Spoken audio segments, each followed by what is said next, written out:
আজ সকালটা তো ভালোই লাগছিল, কারণ আজ আমি টাওয়ার ক্রেনের অপারেটিং করব, তাই আমি চলে এসেছি টাওয়ার ক্রেনের উপরে। তো কথা হচ্ছে সকাল সকাল, আর সকালটা ছিল সানডে, তাই আমি দেরি না করে চটপট রেডি হয়ে নাস্তা করে তাড়াতাড়ি সাইডে চলে এসেছি। তো আমিও দেরি না করে সেফটির উপরে সোজা চলে এলাম ক্রেনের উপরে। ক্রেনের উপরে এসে এত পরিমাণ ঠান্ডা লাগছিল যে আমার তো হাত পা কাজ করছে না, তাই আমিও দেরি না করে কেবিনের ভিতরে চলে এলাম। কেবিনে এসে প্রথমেই আমি কেবিনটি পরিষ্কার করে নিই, তারপর ক্রেনটি চালু করিয়ে সব সিস্টেম কাজ করছে কিনা তা একটু চেক করে নিলাম। তো তারপর একটি লোড থাকাতে আমি রাইট সুইং করে হুকটি ভালোভাবে ডাউন করে লোডটা ভালোভাবে হাইড করে নিই। তারপর লেফট সুইং করে এইদিকে আউটসাইডে এনে লোডটি ভালোভাবে ডাউন করিয়ে দিই। তো তারপর কোনো লোড না থাকায় আমিও বসে বসে লোডের জন্য অপেক্ষা করি। কিন্তু এইদিকে দেখি আমার অপারেটর উপরে চলে এসেছে গ্রিজ করার জন্য। আজকে তো সানডে, তাই আজকে তো গ্রিজ করতেই হবে। এটা সুইং মোটর আর এটা হচ্ছে হোস্টিং মোটর, তো আমরা দুটোতেই গ্রিজ করব। তারপর আমার অপারেটর সেফটির উপরে সুইং মোটরে চলে যায়। তারপর আর কি এদিকে আমি পাম্প করতে থাকি আর এদিকে সুইং টেবিলে গ্রিজ করতে থাকে। তো ফাইনালি আমাদের সুইং টেবিলে গ্রিজ করা কমপ্লিট।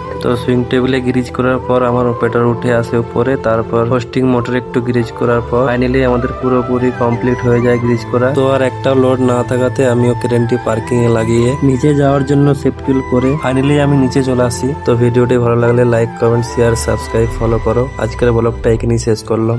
Bye bye.